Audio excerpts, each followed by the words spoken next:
ada dari kaum Hudud, ada dari kaum Thamud. Maka Nabi yang sama sekali tidak bersumber dari situ namanya Muhammad, dari suku namanya Quraisy. Di sini di Medan nggak ada suku Quraisy, yang ada kayak Pedi, Tarigan. Di Medan nggak ada, itu khusus di Arab. Tapi ada beberapa suku Pedi, biar Pak Edi tahu juga sejarah sedikit, bahwa dalam kontekstual Islam itu ada keturunannya. Itu makanya maaf adik-adik, di Indonesia itu ada habaib, habib. Nah para habib itu ada yang Hadrami, ada yang Arabi. Arabi binisbatin Nabi, Arabnya tapi binisbat kepada keturunan baginda Rasul. Ada Syihab, ada Baharun, ada As-Sagab, ada Alaidrus. Itu keturunan-keturunannya. Nah, hari ini kita mengenang sejarah seorang nabi yang luar biasa dalam sejarah kehidupan manusia.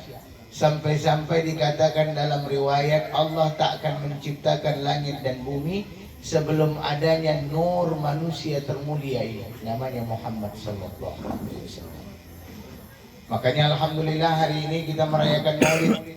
Kata Jalaluddin As-Suyuti dalam kitab Al-Maqasid fi Amalil Maulid, dalam Maulid ini mesti ada 5 adik-adik. Pertama baca Quran, udah dibuka tadi dengan basmalah, habis itu baca Quran, ya kan? Habis itu yang ketiga ada ceramah. Nanti di tengah ceramah kita salawat, walaupun tadi udah ada lagu-lagu salawat diputar. Kalau boleh ke depan, bagaimana siswa-siswi ini terlibat dalam salawatnya. Entah kalian pop song, entah kalian main band tampar. Band tampar hadroh itu langka, itu hadroh bagus ya, nasyid silahkan, gak ada masalah ya. Atau tak ada, boleh tunggal bersolawat, gak ada masalah. Kalau bisa ramai lebih bagus ya. Kemudian ada Al-Kemei wal Jadahi. Nah, tadi udah di stop tadi kan, ada pembahagian kue, udah habis, mak cepat kali ya. Nampak rapat gue ya. Nah, inilah Maulid. Jadi kalau 5 ini udah ada, udah aman Maulid. Ya. Nabi Muhammad itu begitu luar biasa, sampai dalam beberapa pendapat Nabi Muhammad itu basarun la kal basar.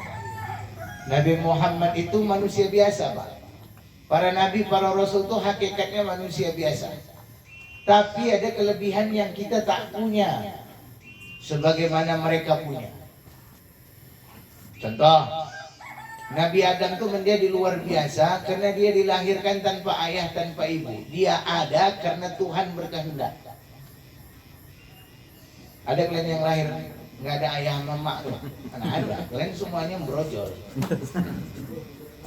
Keluar. Ada nabi yang dia nggak punya ayah, tapi emaknya bisa ada, bisa mengandungnya. Itulah Nabi Isa alaihissalam. Buka nanti surah Maryam dari ayat 14 sampai 18. Tengok di situ kekuatannya. Maryam itu tak boleh angkat cakap. Sampai akhirnya yang berbicara itu adalah langsung Nabi Isa alaihissalam. Dia langsung berbicara. 14 hari usia dia, cakaplah dia. Ini semata-mata kehendak Tuhanku, bukan kehendak ibuku. Itu kalau perempuan soleh zaman dulu ujiannya gitu. Karena Maryam itu tidak pernah keluar kemana-mana. Di rumah aja, beda sama Maryam yang ada di sini. Keluar ya, tiba-tiba udah bungor, tahu bungor, gunting anggur. Siapa laki yang nggak tahu? Alhamdulillah balik. Maka, iya kan sekarang lagi tren juga Maryam kayak gitu kan. Maryam kelewat batas kan itu. Karena Maryamnya Maryam kembung dulu baru bandar khalifah. Gembung dulu bernikah. Gawat. Ya, maka tak boleh dalam Islam, tak boleh. Ya, tak dibenarkan itu. Nah, maka mohon maaf adik-adik wanita, salah satu tugas perempuan paling berat adalah walladzina hum li furujihim hafizun. Bagaimana perempuan mampu menjaga kemaluannya, termasuk laki-laki. Tapi kenapa kalimatnya furuj bukan zakar? Dan itu pertanyaannya. Karena maaf, yang ada itu kupu-kupu malam, yang ada itu wanita malam, laki-laki malam, bencong. Itu satu, dua, cepat kali pulang, masih lagi jam apa katanya? Bencong. Ya, ada juga yang keluar cepat, lama saya bilang. Tapi pulangnya pagi. Nah, ini tak boleh. Kristen tak membenarkan itu. Maka Nabi hadir tujuannya satu. Itu hadis yang mungkin adik-adik pernah dengar, itu hafal. Innama bu'ithtu liutammima makarimal akhlak. Aku hadir kata Nabi sebagai utusan untuk membenarkan akhlak yang tak baik. Jadi Nabi itu datang mengajarkan akhlak terbaik. Semua yang ada pada diri Rasulullah tak ada yang tak baik. Semua baik. Maaf, Nabi itu aja lahir sudah sujud deh.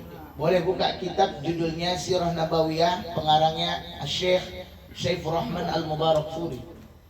Nabi Muhammad itu lahir di rumah seorang anak pamannya, sepupunya. Ya. Nama bidannya Syifa.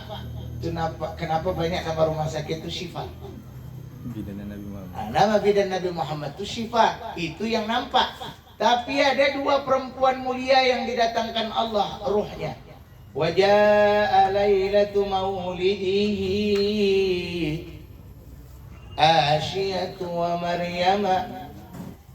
Asyiyah dan Maryam.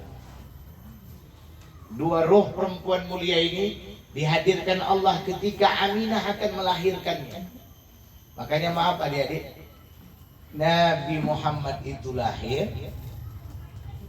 itu emaknya tak ada nifasnya. Ibu-ibu, guru, ada yang melahirkan tak bernifas. Ada yang sanggup habis melahirkan langsung jalan. Nabi Muhammad emaknya langsung jalan, dijumpai nyatuknya. Namanya Abdul Muthalib. Itu penguasa Quraisy. Beda sama Wak Thalib yang di sini. Dan ninggal pun. Ya. Jadi Abdul Muthalib itu penguasa Quraisy. Begitu lahir datanglah dia kepada atuknya Muhammad. Amang guru ini mau kasih nama apa ini? Datang dibawa ke depan pintu Ka'bah. Maka dikatakan oleh seorang atuk yang luar biasa, maka dia katakan samaituka bi Muhammadan. Ku kasih kau namamu Muhammad. Wa ma arsalnaka illa rahmatan lil alamin.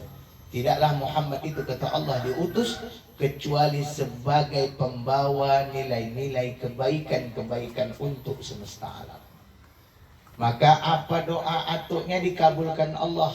Karena atuknya berdoa, aku berharap Muhammad nantinya dipuji oleh makhluk bumi, dipuji oleh makhluk langit.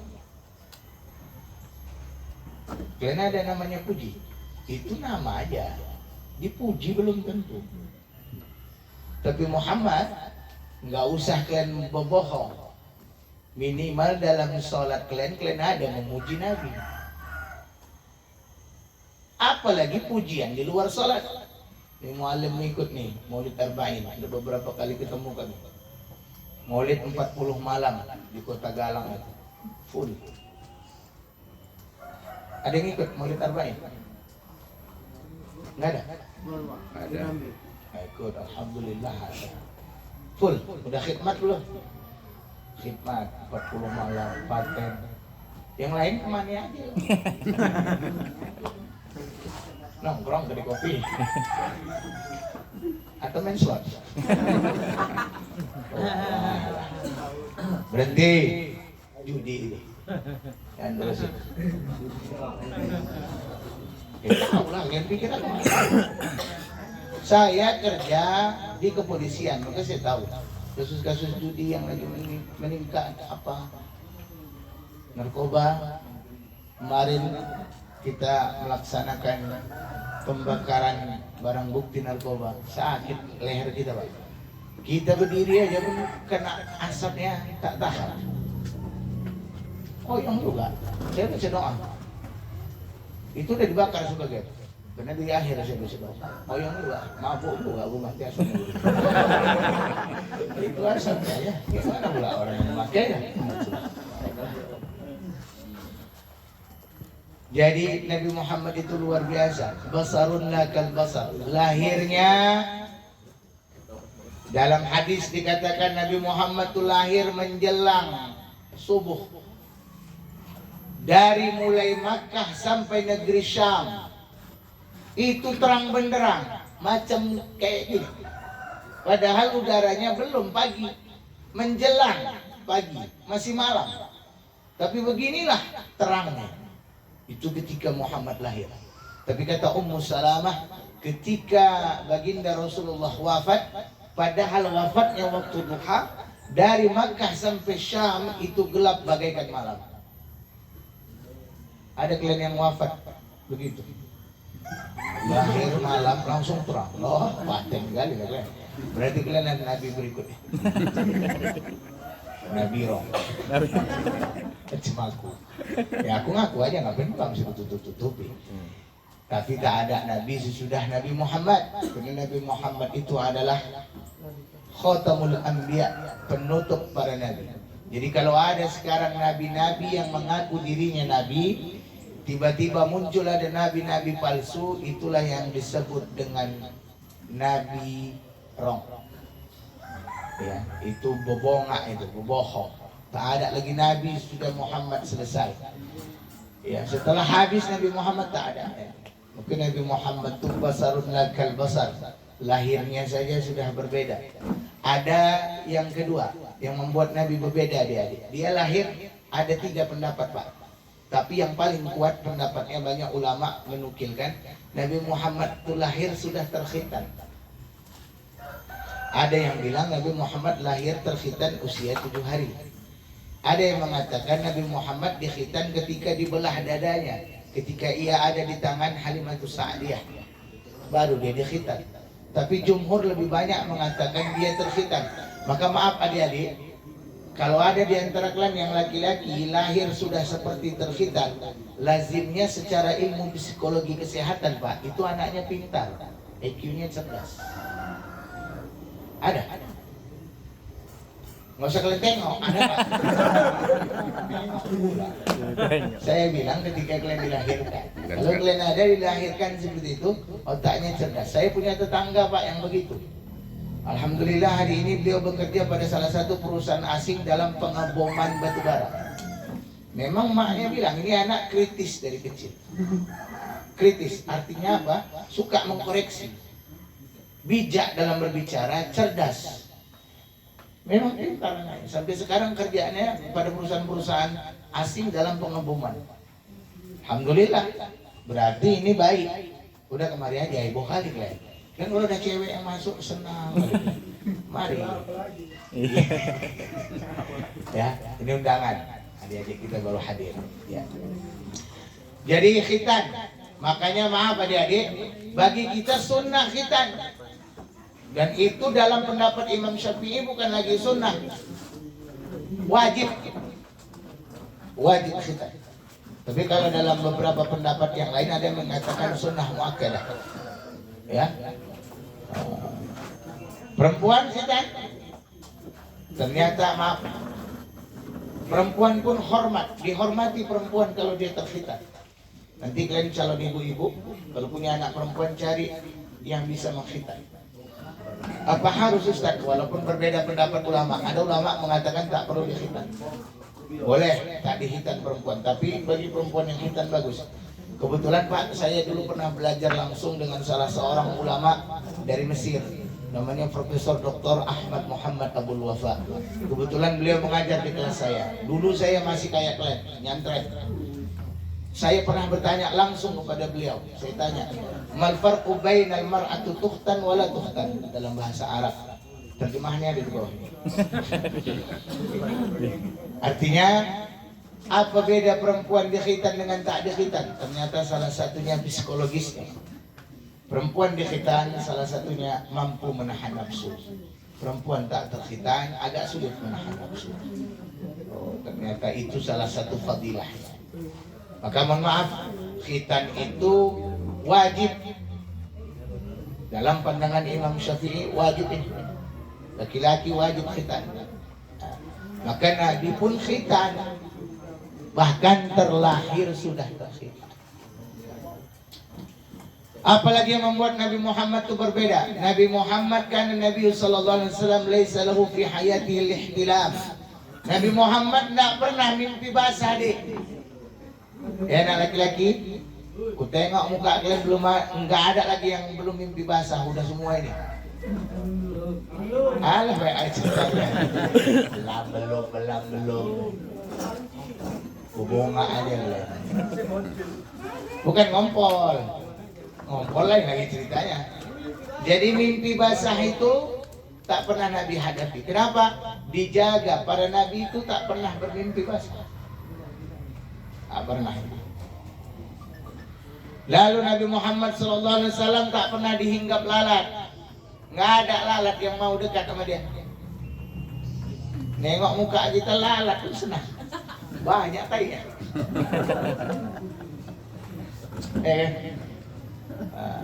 Nabi tak pernah.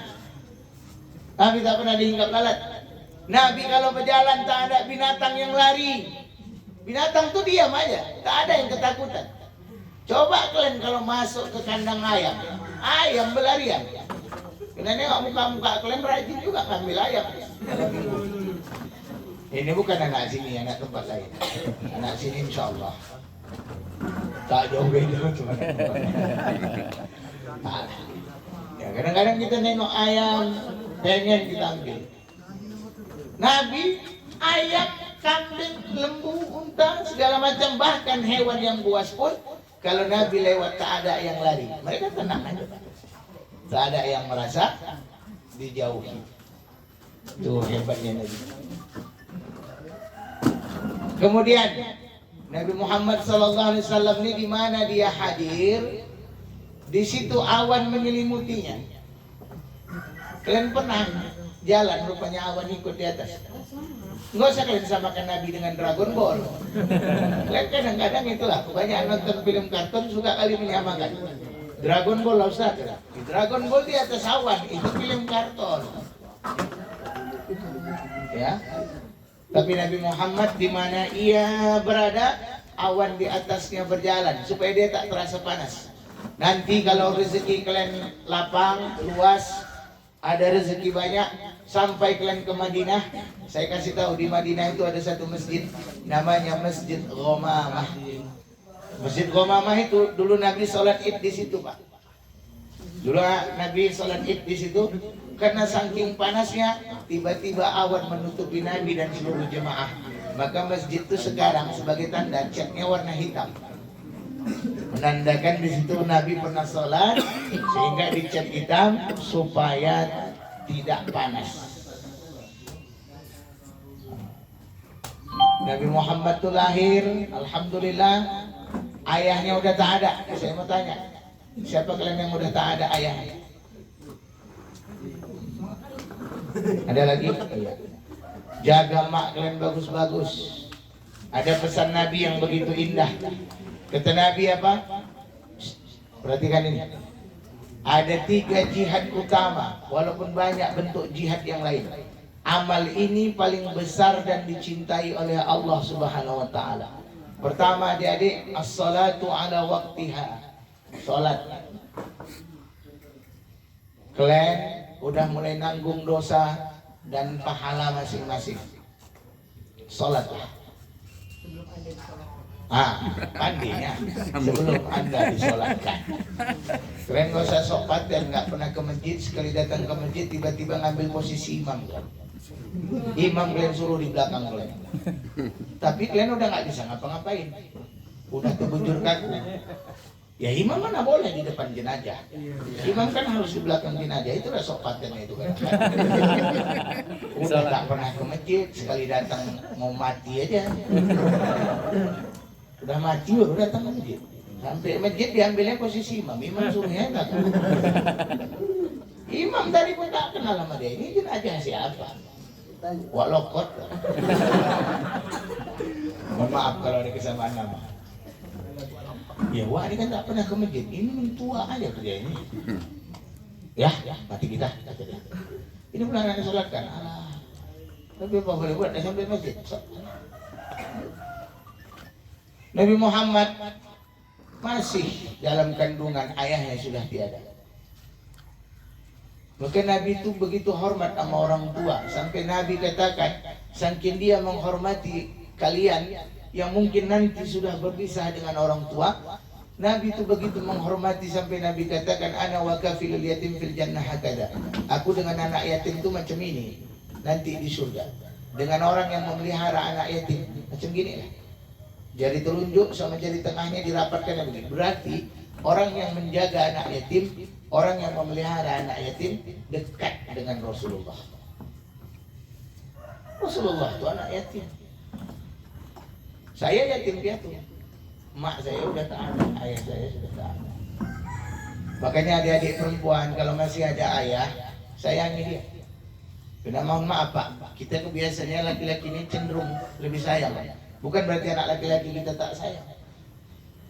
Makanya kalian adik-adik, kalau maaf kalau datanglah laki-laki ke rumah kalian nanti, ayah kalian bolak-balik batuk, padahal nggak ada batuknya dari kemarin-kemarin, entah datang cowok kalian batuk aja dia. Itu pertanda, hei, dia belum siap melepaskan kalian, karena dia masih begitu sayang sama kalian. Ada masanya dia ingin terus bermanja-manja dengan kalian, walaupun dia sadar satu masa kalian akan berpisah dari diri dia. Satu saat kalian akan jadi milik laki-laki lain. Tapi ingat, ketika ayah kalian masih sayang-sayangnya sama kalian, kalian gak usah banyak kali cengkunek kalian, banyak kali tingkah kalian. Ini kadang-kadang datang cowoknya Pak, batuk ayahnya, cowoknya pun gak ada otak. Udah lama ya aku kena TBC. Kadang-kadang mau kena tulup nih, calon mantu kayak gini. Iya. Datang anaknya tadi pun anak durhaka Pak, duralen. Anak durhaka ini. Enak pula dia jawab, entah aku pun heran. Baru mak tadi ini aja pas kau datang ini lah. Kurasa memang iyalah, kumat ini saya. Walah halah durhakanya. Kalian gak usah marah. Kalau ayah kalian balik nanti ke kamar mandi, padahal nggak ada yang mau dibuang lagi Pak. Tapi asik ke kamar mandi, setiap nutup pintu dapur dibanting ya. Dah. Datang cowok yang jahat tadi, cowok yang tak ada ohnya tadi tuh. Tak ada otaknya tadi itu. Bercakap pula, ayah kau dah lama jadi tukang. Padahal ayah tak bertukang. Ayah yang menutup pintu dengan keras. Sebenarnya dia memberi warning sama kalian. Jangan lama-lama kau dekat sama anakku. Aku masih sayang sama dia. Makanya kadang-kadang saya jijik kali nengok perempuan yang tak ada hormatnya sama orang tua. Khususnya ayahnya. Kena maaf deh, kelak yang akan menikahkan kalian ayah kalian. Dengar tuh. Kalian pun laki-laki, hati-hati. Maaf ya dek, ini saya kasih contoh. Fatimah, anak Nabi, sampai ngasih cucu 2. Nabi itu kalau udah jumpa Fatimah tetap diciumnya pipi kanan, pipi kiri. Tapi berapa banyak hari ini anak-anak perempuan Pak, begitu awak cium dia udah besar-besar gini, cepat kali tangan. Bau kali jigong ayah. Hilangnya pula bau jigong ayah. Rasanya tak pantas. Kalian pun gitu nak. Kalau mak kalian mencium, jangan kalian hilap-hilap, biarkan.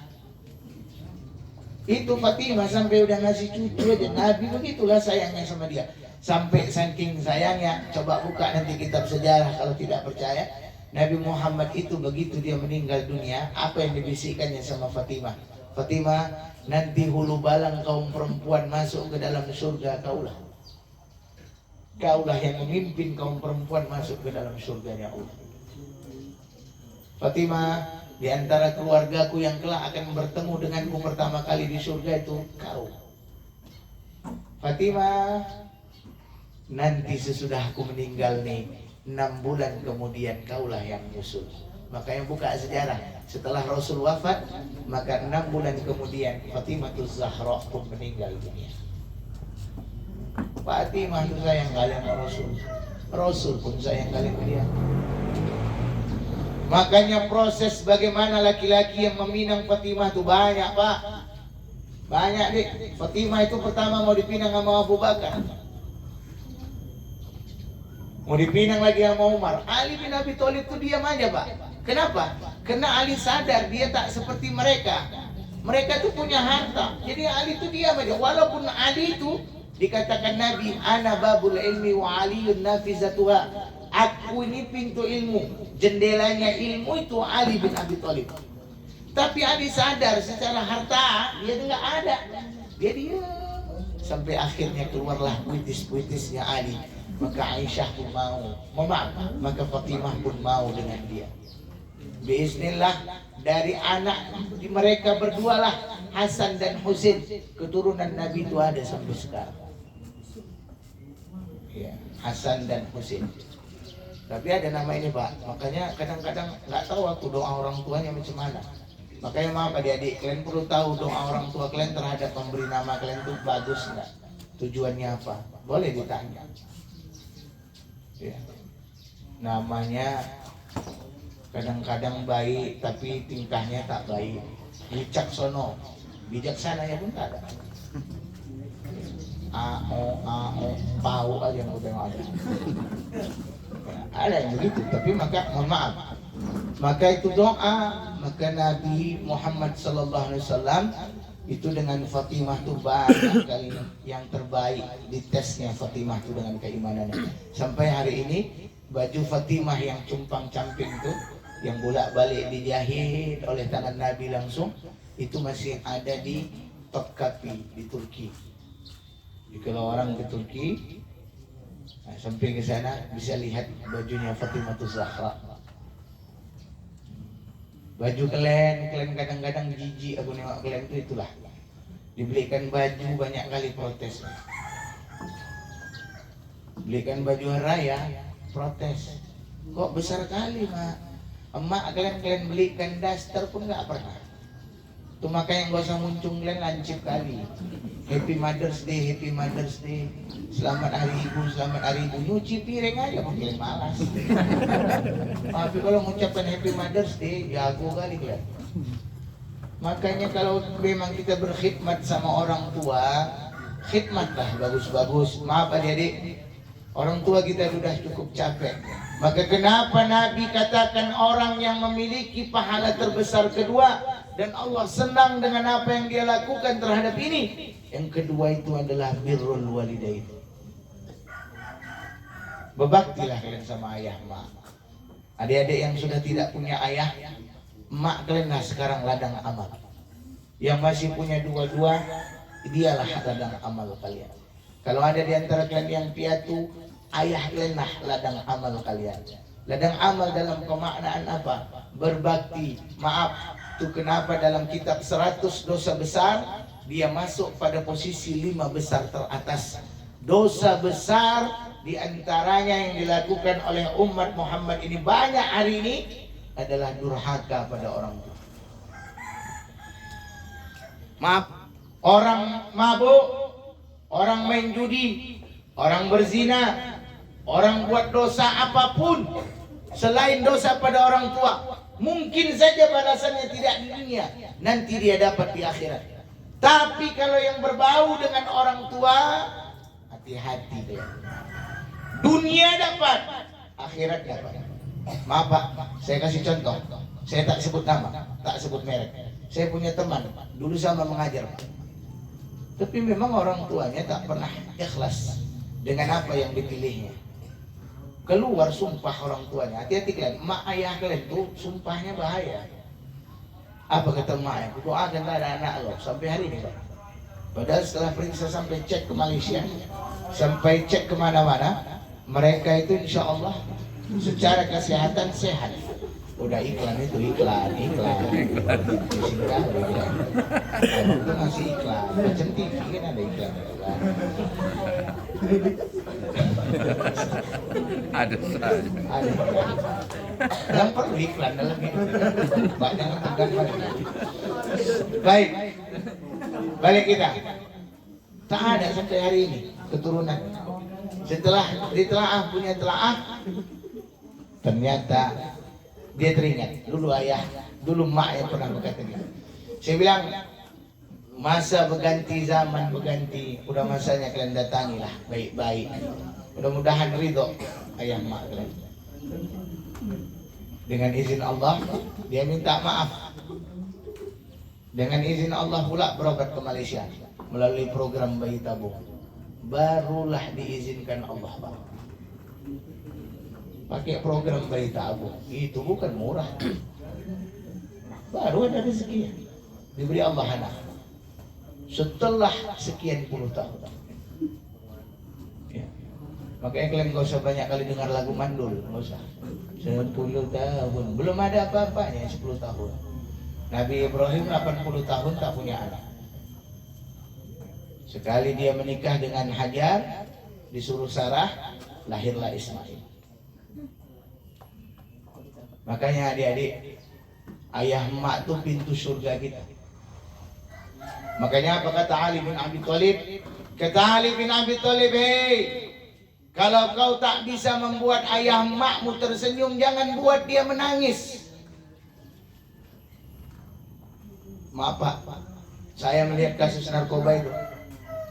Adik-adik, kebetulan karena saya ngisi juga di lapas Lembaga Pemasyarakatan Penjara kelas 2B Lubuk Bakam.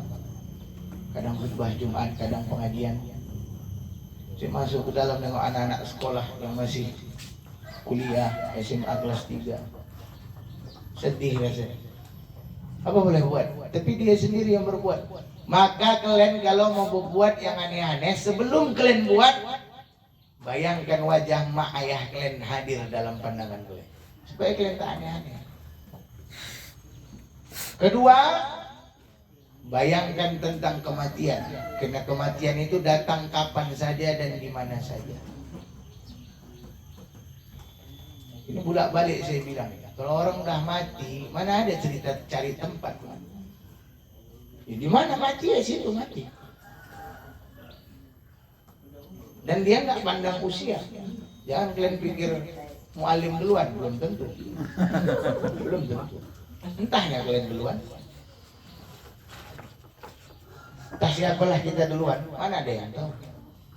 Entahnya yang duduk paling belakang duluan, mana yang tahu.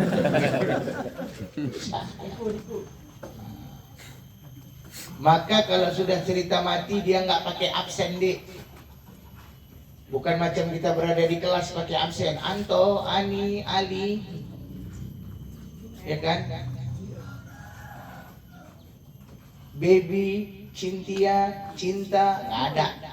Kalau sempat mati pakai absen enak. Yang huruf Z yang selamat kan? Selamat, masih lama lagi mati. Tapi pertanyaannya, kalau yang huruf Z nanti pas tiba masanya dia mati, siapa yang bawa dia lagi? Merinding sendiri. Nggak ada, maka tidak mengikat dengan absensi. Mati itu urusan Allah, siapa saja bisa mati. Kayak kemarin ada kejadian viral di sini kan, tabrakan, putus kepala. Pernah dibayangkan yang putus kepalanya? Tidak. Itulah kalau Allah punya kehendak. Pernah tukang becak itu terpikir sama dia bakal ada orang yang putus kepalanya dengan apa yang sedang dibawanya? Nggak ada. Begitu juga lah kita. Jangan pernah membayangkan kita ini bakal seperti apa yang bilang Khairil Anwar dalam puisinya. Aku ingin hidup 1000 tahun lagi. 1000 tahun kemudian hidup, kalian mau ngapain? Sedangkan kalian tengok aja lah nenek kalian yang di rumah. Usianya masih 78, 80, makan aja pun payah. Giginya udah nggak ada. Itu makanya dalam surah Yasin apa kata Allah Pak? Wa nunakkishu fil khalq afala ya'qilun. Berkurang usia berkurang juga kebiasaan kita. Ya kan? Mata kabur, kulit kendur, gigi gugur, makan bubur, dekat-dekat sama kubur. Dekat lah. Maka tak ada yang kita ini bisa memastikan. Maka adik-adik, kalian kalau bersalam sama ayah, kalau bersalam sama mak, contoh Fatimah. Fatimah itu kalau menyalam baginda Rasulullah